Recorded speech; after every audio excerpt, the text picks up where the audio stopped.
7月29号，围绕3名囚犯，美国国务卿布林肯和俄罗斯外长拉夫罗夫在俄乌冲突爆发以后首次通了电话。美联社形容这是美俄间罕见的接触。在博弈如此激烈的时期，美国主动找上门，以手中囚禁的俄军火贩子为饵，大张旗鼓要换囚。这笔交易的背后到底在打什么算盘？俄罗斯对换囚未置可否到底是如何考量的？一起来洞察关键。Earlier today, I spoke with Russian Foreign Minister Lavrov.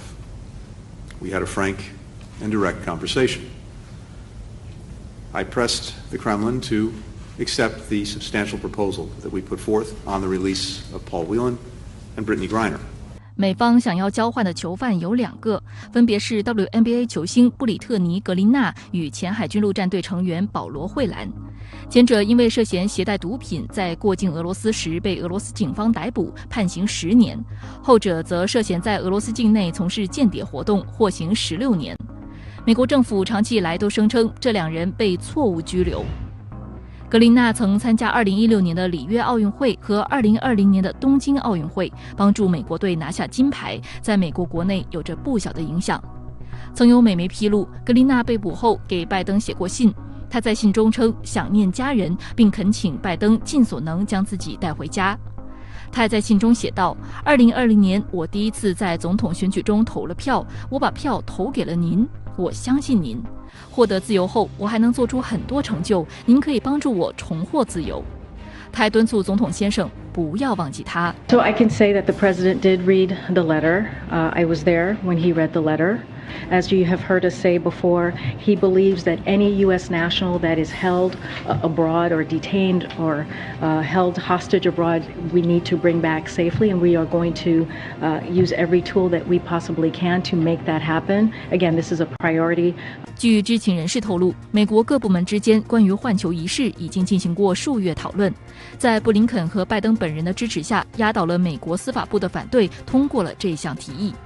布林肯对外透露，拜登已经直接参与并正式签署了这一换囚提议。据媒体透露，这一次拜登政府给出的交换对象是俄知名军火贩子维克托·布特。A criminal that was arrested a long time ago, and the Russians have been asking for his release for years, going all the way back to when I was ambassador. It sounds like they're putting that deal together. 维克托·布特拥有众多标签，比如全球最大的军火走私商，被联合国认定为仅次于本拉登的国际罪犯，英国前外交大臣彼得·海恩口中的死亡商人，好莱坞大片《战争之王》的原型之一。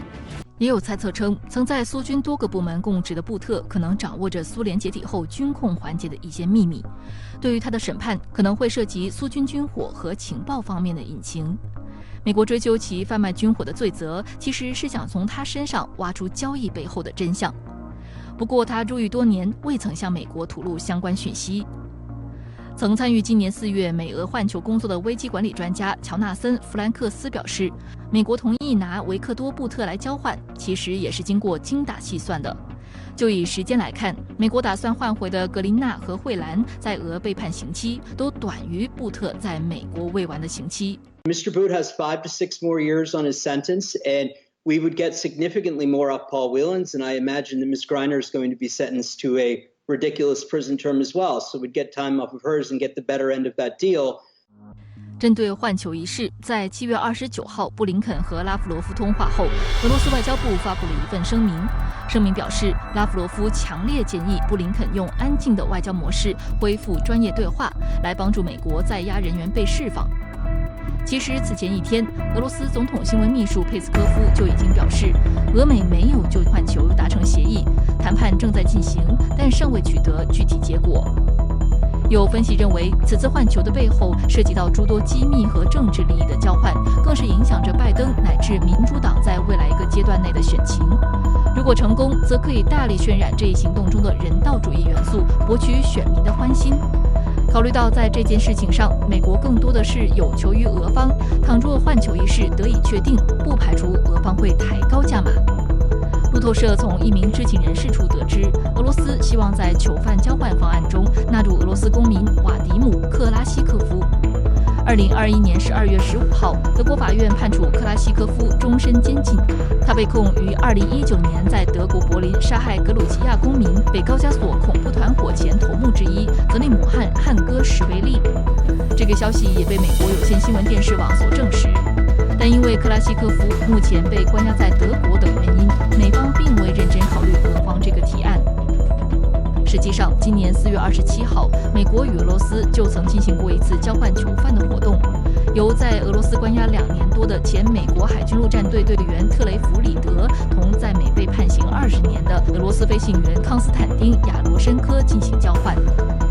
冷战期间，美苏是剑拔弩张的敌对关系，彼此间经常会有诸如间谍、飞行员、持不同政见者等不得不救的重要人物落在对方手里。因此，这种冷战式囚犯交换曾经频繁逐家常便饭。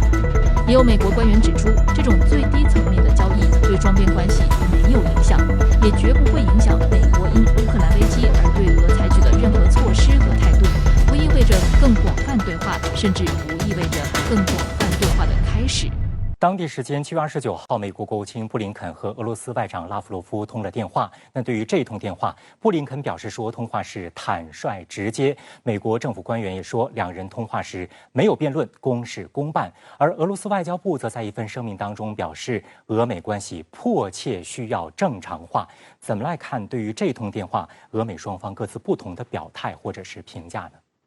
现在通过代理人打热战，双方呢都想按照自己的这个节奏去打下去，但前提呢是战争不要失控。所以俄美两国呢这一次的这个通话呢有着不同的期望值。美国看重的是换球，而俄罗斯呢看重的是对制裁的这个松绑。所以两国外长呢借着这个换球的这个话题呢进行通话。乌克兰这个问题呢它是回避不了的。从某种意义上来讲，这一次通话它就是一次新的摸底，是各自对乌克兰的这个危机的立场、决心和意志的一次再确认。那万先生，您觉得美俄在换球上达成共识的这个可能性有多大呢？我个人觉得目前的这个交换条件呢，更多还是美国单方面的提出的。那么从目前这个俄方的表态来看，实际上我们很难说在西方这种舆论的这种压力之下，俄罗斯就选择完全接受美方开出的这个条件。实际上俄方也是在开出自己的这个条件呢。我觉得可能更多的还需要关注这个背后的问题，不仅仅是这个换球本身的这个博弈而是要关注这个俄美借助这种接触的方式来恢复两国之间的这种沟通渠道。那么甚至是不排除为俄美领导人接下来的这个直接会谈来做一些铺垫。而且外界观察到，似乎美国在这件事上表现得更为积极主动一些。周先生，您有什么样的观察？美国急，但俄罗斯不急。然后美国急于把这个事儿捅到媒体上去，想给俄罗斯施加舆论的压力。大家都知道中期选举马上就要来了，一方面美国他不希望看到乌克兰局势急转直下，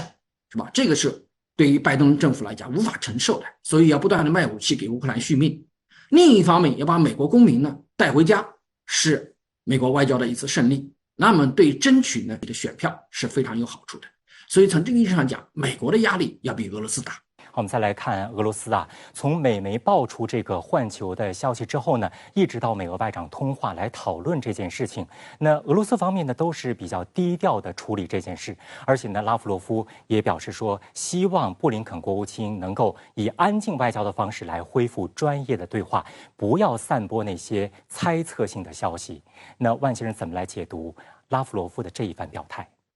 就首先我们需要清楚这个什么是这个安静外交。那么我个人理解就是俄美双方不打嘴炮，不在媒体上这个舆论造势，那么同时双方关起门来谈，包括可能这种交易我觉得这实际上是传递出了这个俄美关系深度的这个危机背景下，俄方更加倾向于寻求与美方更加务实而且是有具体成果的这种对话的这种方式。那么同时对俄方而言，这实际上也是一种对美国释放和解信号的一种表达吧。那么第二个因素，我觉得可以理解为俄方再次捕捉到了拜登这种和解信号的一个最新的一个延续为什么是最新呢？实际上就是早在这个5月31日的这个拜登在《纽约时报》发文就阐述了对俄罗斯的这个三不主张，不寻求普京下台，不逼这个乌克兰让步，不直接卷入这个俄乌冲突。这个实际上是被俄罗斯的媒体解读为俄乌冲突以来美国对俄罗斯做出了最和解的这种姿态。所以说俄方它实际上也是清楚的，就是俄乌局势这种解决必须要再度的回归与美国打交道的这种轨道。所以说抓住这次机遇的话，就如何来撬动俄乌恢复谈判，也是俄方的这个当务之急。能源危机是全球性的，如何喂饱世界？美国外交政策近期刊登的2篇文章标题道出了全球供应链面临的双重危机。而目前，无论是石油天然气通道还是粮食运输通道，都面临巨大的压力。7月29号，美俄外长通话，除了换球议题之外，双方还关注了乌克兰粮食运输协议。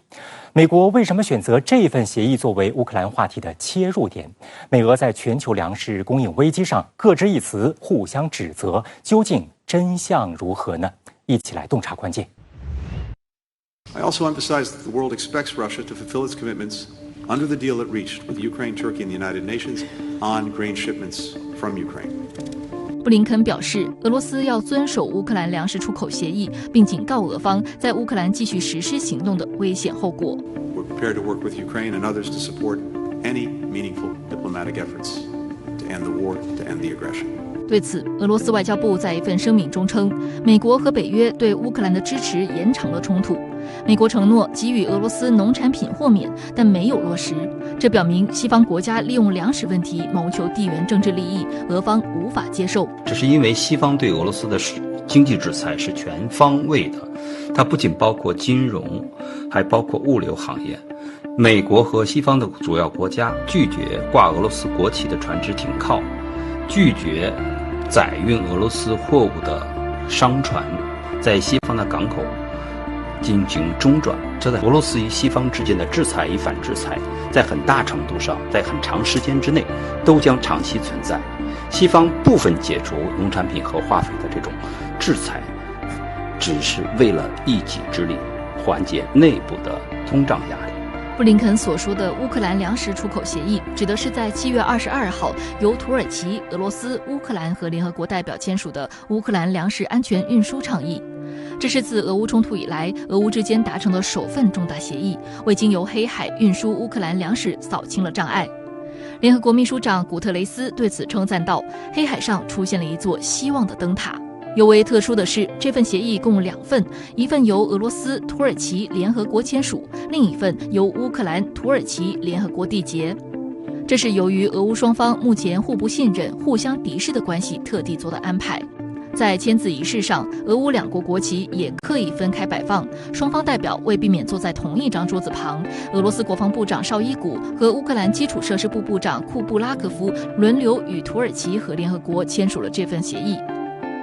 根据这份协议，俄乌同意任何一方不攻击运粮船，在土耳其伊斯坦布尔建立联合协调中心，商船将受到联合协调中心的监督。各方指派代表联合管理进出港船只，确保不混入武器和武装人员等等。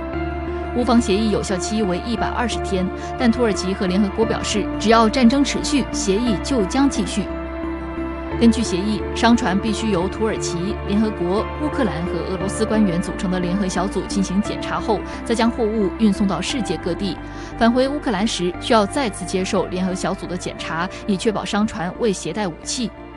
俄罗斯的一个关键要求就是，返回的船只不能向乌克兰运送武器。因此，协议规定，检查组的主要职责是检查进出乌克兰港口的船只上的未经授权的货物和人员。首艘运粮船装载2.6万吨玉米，已于8月2号离开敖德萨，抵达土耳其伊斯坦布尔，预计在5号至6号抵达黎巴嫩的黎波里港。乌克兰素有欧洲粮仓之称，是世界第3大粮食出口国。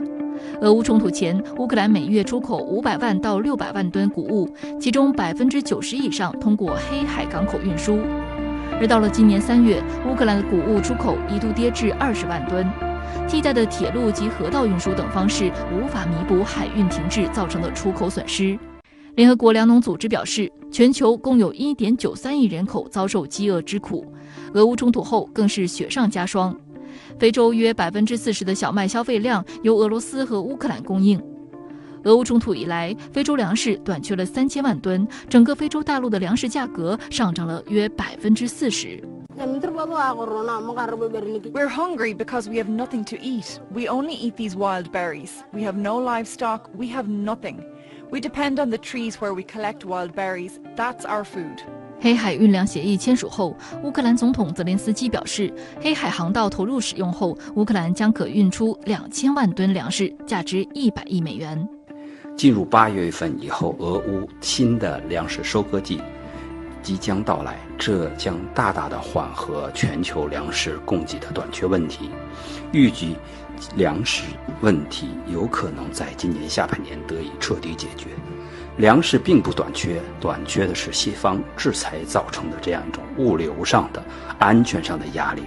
只有解决俄乌冲突，才能真正解决全球的通胀压力，解决发展中国家的粮食危机。自俄乌冲突爆发以来，以美国为首的西方国家对俄进行制裁，导致了全世界的燃料价格不断上涨，食品和化肥成本价格飙升，导致许多国家，尤其是发展中国家的民众生活成本提高，百姓怨声载道。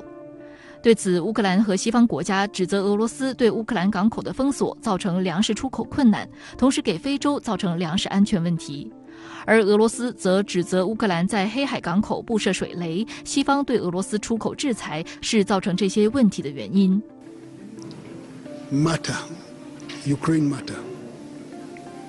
has created chaos in the world. The West, led by the United States, are to blame.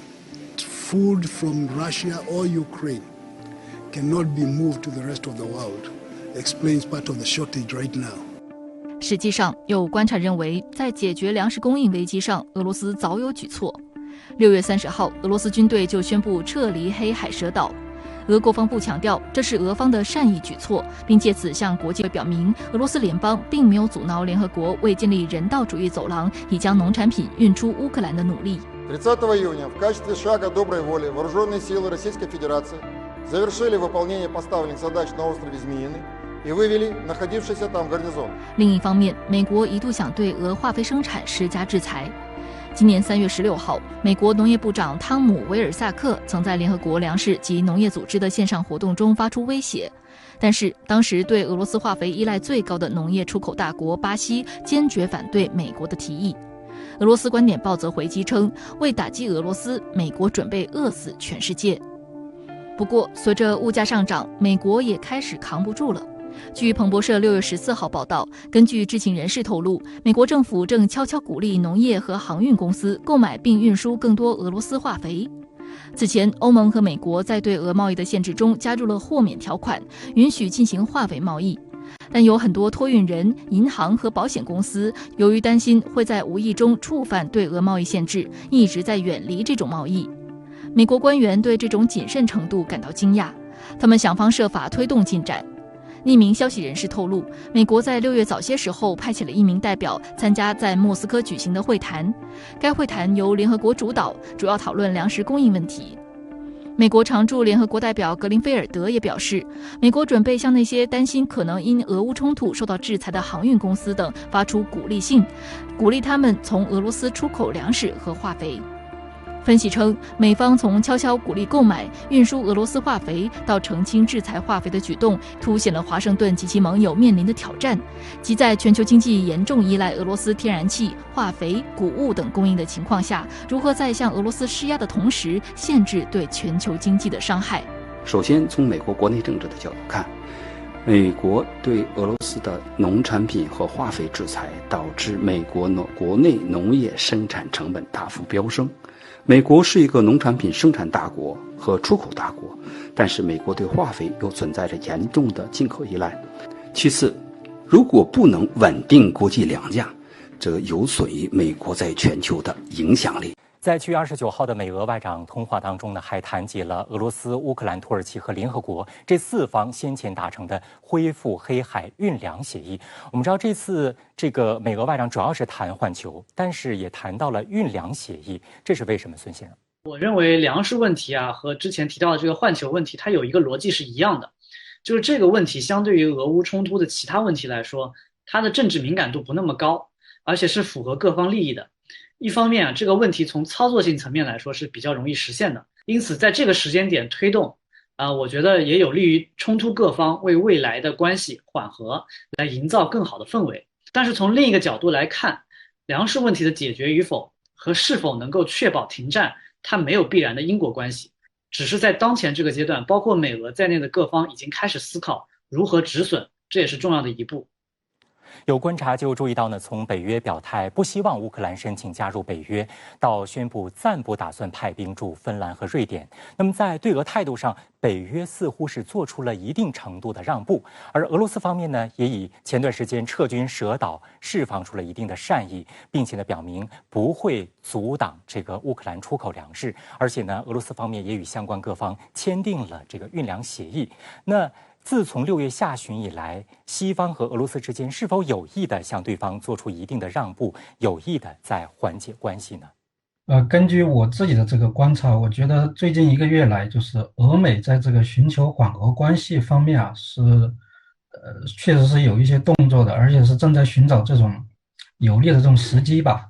那么从美西方来看的话，就是随着西方内部对这个俄乌冲突产生了越来越多的这种疲劳症吧，再加上这个制裁的这个回旋镖这种效应啊，实际上是加深了西方内部的这个经济和社会危机。那么从俄方来看的话，实际上近一段时间俄罗斯内部也在反思外交的这种孤立主义。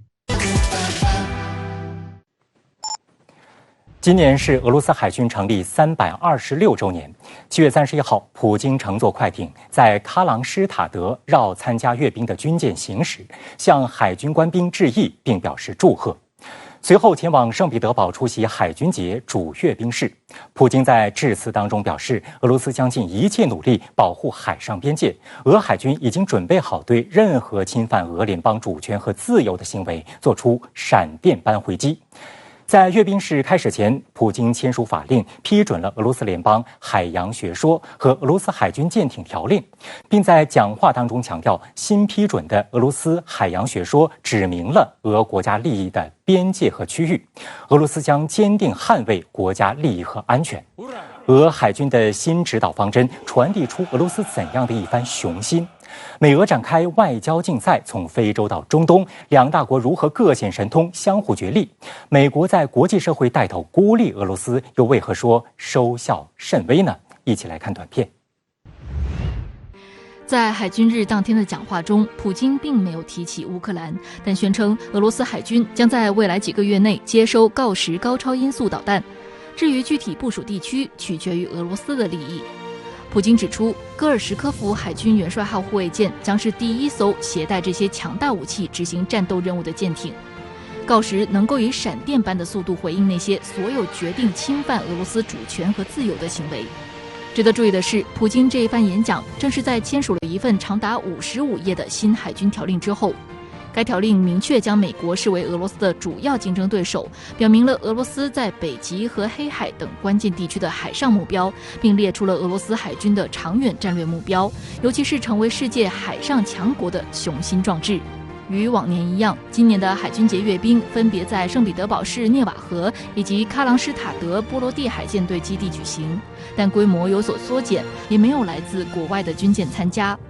包括亚森级核潜艇、北德文斯号以及戈尔什科夫海军元帅号护卫舰在内的40多艘水上水下舰艇，包括米8直升机、苏27战机和图142反潜巡逻机在内的42架各型军用飞机，以及3500名军人共同参加阅兵活动。媒体分析认为，俄海军秀肌肉、认定美西方国家为对手这一系列举动，都可视为是美方长期在国际社会围堵俄罗斯的强势回应。在这之前，俄美在争取国际社会的支持上展开了一系列博弈。7月23号，俄罗斯外交部长拉夫罗夫开启非洲访问之旅。访问期间，拉夫罗夫承诺，俄罗斯粮食出口商将全额满足他们的订单，并强调西方国家对俄罗斯实施制裁的侵略性表明了一个简单的结论：这不是关于乌克兰，而是关于世界秩序的未来。分析认为，俄方向非洲国家传递出一个重要信息，即要反抗美国及其盟友干涉全球秩序的霸权。另一边，美国不甘落后，开足马力在非洲发起一场外交竞赛。美国非洲之角问题特使麦克哈默7月24号开始前往埃及、阿联酋和埃塞俄比亚进行会谈。就在同一天，美国驻开罗大使馆还特意提醒称，美国总统拜登已承诺向埃及提供5000万美元，以帮助缓解小麦价格快速上涨带来的影响，似乎有意在与俄方释放的利好消息一较高低。有观察认为，尽管埃及等非洲国家不会在美俄之间明确选边站队，但种种迹象已经表明，俄罗斯在非洲的影响力正在上升。今年3月，在联合国针对谴责俄罗斯入侵乌克兰的决议案上，有25个非洲国家投下了弃权票或者没有投票。俄罗斯与西方国家的差距正在缩小，这显然会引发美方的担忧。俄外交部发言人扎哈罗娃透露，一些美政客在得知拉夫罗夫访问非洲后，立刻采取行动，试图说服这些国家外交人员不要与拉夫罗夫见面，更不要与拉夫罗夫合影等。然而事实证明，拉夫罗夫在非洲的访问是成功的，美国方面的企图没有得逞，俄罗斯也不会被孤立。那么当然，这个传统上非洲并不是美国跟俄罗斯的重要的这个侵略的这个地盘，但是现在因为这个俄乌危机引发的双方的这个博弈，已经打出了这个突破了原有的，比方说集中在欧洲啊、这个中东啊、亚洲啊、拉美这些地方，开始向非洲扩展。对美国来讲，美国要维持对俄罗斯的这种制裁封锁，来维持自己的这种所谓的这个价值观的外交，那必须对俄罗斯进行跟跑外交。什么叫跟跑外交呢？就是俄罗斯跑到哪，他就跟到哪这就是贴身这个近距离的来进行所谓的这种见招拆招或者说呢，这个俄罗斯前面去这个做收复工作，那美国跟着后面去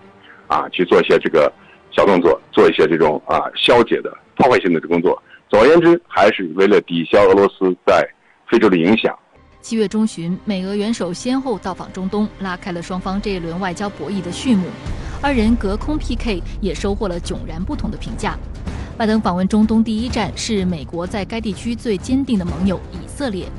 访问期间，拜登与以色列总理拉皮德签署了联合声明，声称美国将动用其国家力量的所有要素来确保伊朗不能获得核武器，并承诺与其他伙伴合作应对伊朗侵略和破坏稳定的活动。但以色列对此并不买账。据以色列耶路撒冷邮报报道，拉皮德要求为伊朗重返伊核协议谈判设立截止日期，但拜登表示拒绝。相关学者认为，该声明缺乏实质性内容，令以色列人对拜登感到失望。紧接着，在巴勒斯坦约旦河西岸地区，巴勒斯坦总统阿巴斯会见了来访的拜登。然而，巴美因分歧严重，难以达成一致，最终未发布联合声明。在沙特，拜登又遭遇了尴尬一幕。在与沙特王储穆罕默德会面时，拜登伸手与对方碰拳致意，短短3秒钟不到的画面迅速引发全球关注。要知道，就在2年前的美国大选中，拜登还曾信誓旦旦地表示要宣布沙特为流氓国家。沙特媒体还报道说，在拜登与穆罕默德会晤中，穆罕默德告诫拜登，每个国家都有各自的价值观，将自己的价值观强加于别国的行为只会适得其反。美国在伊拉克和阿富汗推行美式价值观失败，极为明证。沙特不欢迎美国的价值观外交。尴尬还没完。众所周知，借助访问沙特和出席沙特吉达安全与发展峰会来求油并筹划中东小圈子，是拜登此行重点。拜登政府希望沙特等海湾产油国增产，以压低国际油价，缓解美国国内通胀压力，助力中期选举。然而，沙特王储穆罕默德在吉达峰会发言中对增产石油问题含糊其辞，表示沙特有能力提升石油产能至日均1300万桶，但暂时没有额外的能力将原油产量继续提高。而对于拜登希望拉拢中东国家对抗伊朗、俄罗斯等国的意图，参加峰会的各国领导人均未有明确回应。拜登政府呢，能干多久是个很大的问题。美国政府呢，非常的这个摇摆，应该说一边倒的这个负面评论，这在往届的任何一个美国总统出访中东中都没有看到。应该说这次的这个拜登中东的形势，从这个他的功能性目的来讲是应该说呢是几乎是空手而归。伊朗是拜登中东之行的主要矛头所指，普京前往伊朗参会，既是对伊朗最及时的支持，也能最强烈表达对美不妥协的态度。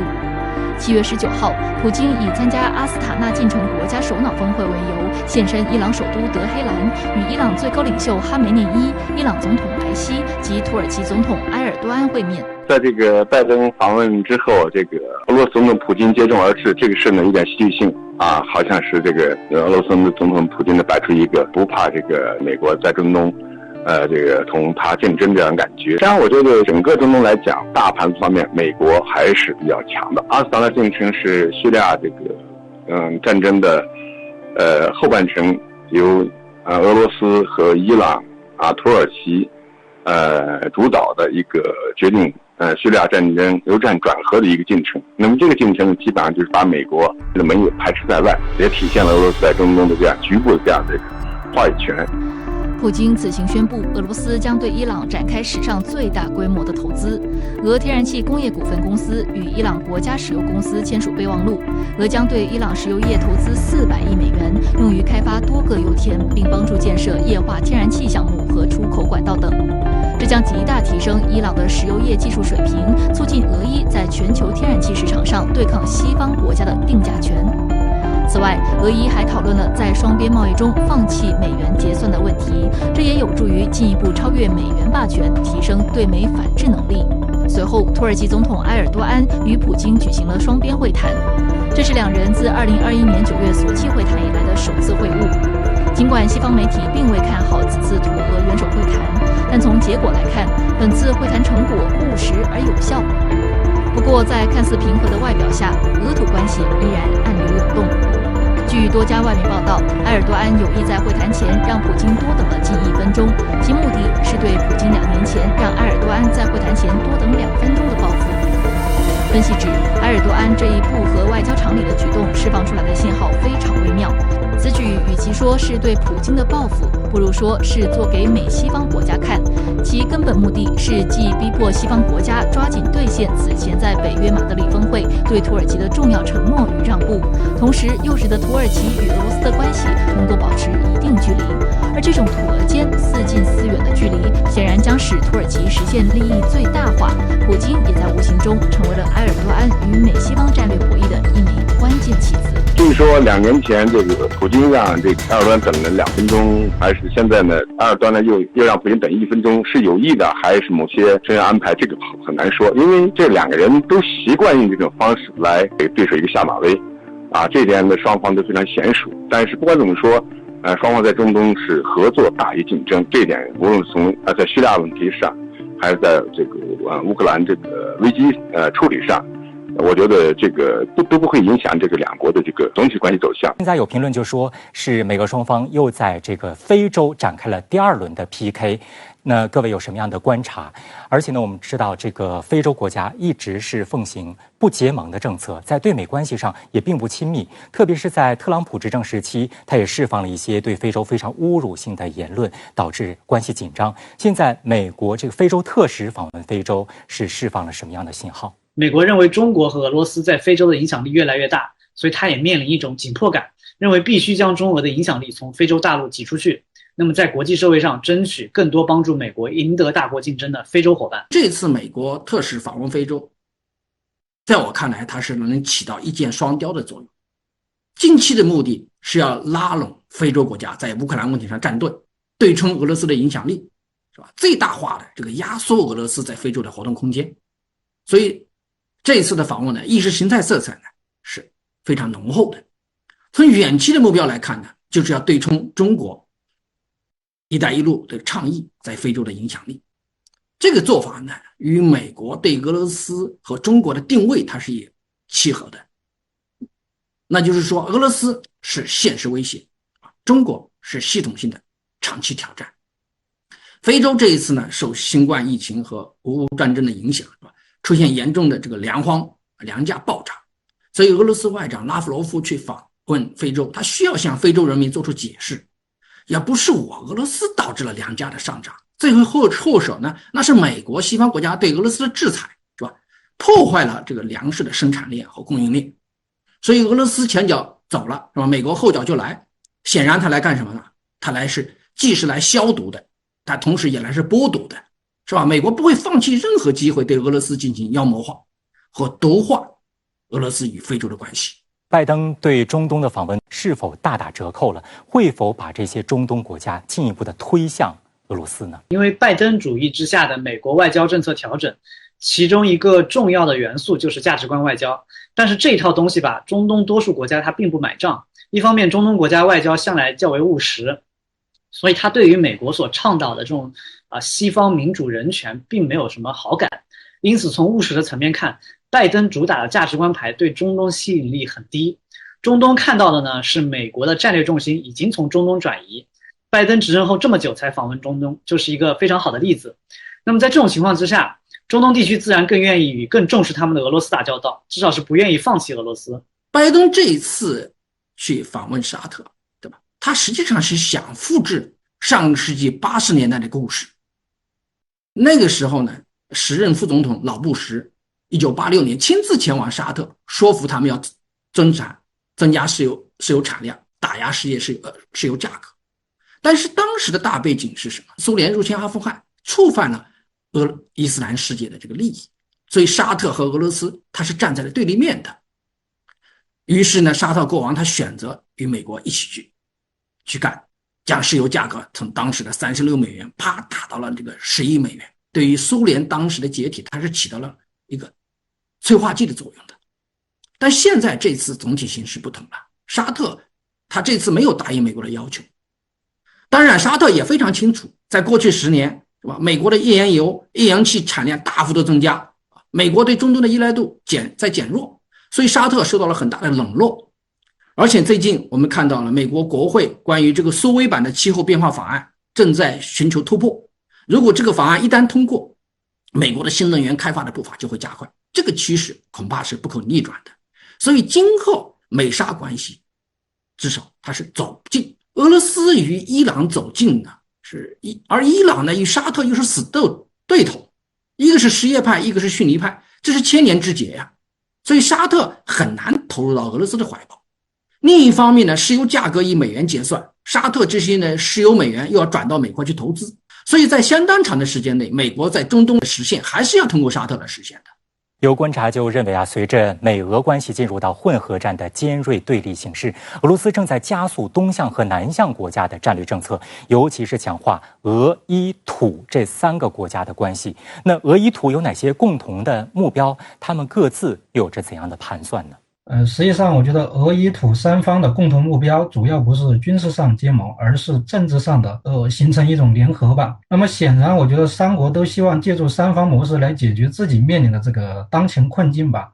你比如说俄罗斯更关心的是俄乌冲突与这个安全保障，那么伊朗更关心的是伊核协议和能源制裁，那么土耳其更关心的是他所说的这个库尔德的这个分离主义，再一个是在中东地区的这样一个影响力的这样一个扩展。但是我们也可以观察到，就是3方即使在相互借力，他们的空间也是非常有限的，而且他们联合起来也是很难解决他们所面临的这种所谓的难题的。那么更不用说在如何找到与美国打交道的这种更好的方式方面，实际上我觉得他们3国也有各自的这种考虑，而且他是不会以对方的这种利益为出发点，并且不以这个利益为出发点，还会充分的利用对方与美国之间的这种分歧和矛盾。所以说我觉得俄伊土是更加复杂的这个3方关系。此番美国国务卿布林肯与俄罗斯外长拉夫罗夫通电话，是自俄乌冲突爆发以来美俄外长之间的首次对话。而上一次他们通电话是在2月15号，当时这个乌克兰危机尚未升级。那此次通话对于未来俄乌局势的发展有着怎样的意义？是否意味着双方开启了一定的对话空间呢？这次美俄通话只有短短的25分钟，双方不可能有更深入的碰撞，所以对这次通话的意义估计不能过高。俄罗斯很清楚，战场上得不到的东西不可能在谈判桌上得到，所以俄罗斯接下来还会在乌克兰东部、南部占领更多的地盘。美国也会给乌克兰更多的先进武器，以便拖垮俄罗斯，让俄罗斯失去挑战美国霸权的能力。所以这个冬天非常关键。趁战火之春，到动荡之夏，再到愤怒之秋，接下来会不会变成一个全球的绝望之冬？如果欧洲对俄罗斯统一战线在这个冬天的煎熬中被瓦解掉了，这将会对美国构成一个沉重的打击。所以没有了欧洲对乌克兰的支持，那个时候也许是美俄坐下来谈判的时候，但这个时点现在还没有到来。美欧实际上都承受了巨大的压力，也承受了制裁俄罗斯的经济反噬。那么在这个时候，美俄外长开启通话，我觉得代表着双方开始寻找某种台阶，去缓和彼此的关系，尝试去寻找解决俄乌危机的外交方式。那么从通话的内容上来看呢，短期呢也不能对美俄关系过于乐观，因为这次通话谈论的换球问题、粮食问题都没有触及俄乌危机的核心问题，而是一些在操作层面本身就可以推进的一些事情。双方更没有提到未来有关停战的核心事项。但无论如何，这次通话开启了双方外长在冲突后的首次外交接触，未来可能会有更多类似的通话，而且话题可能会逐步向有关俄乌冲突的硬核内容所过渡。我觉得表面上俄罗斯与美国已经到了这个水火不容的这种地步了，但是我们也可以发现啊，普京近期一系列的这个外交动作，它的背后处处实际上都是美国的影子，我觉得这是无法回避的。那么这次俄美外长这个通话呀，我觉得显然是有助于双方寻求走出关系困境的这种机会，那么即使妥协的空间是有限的。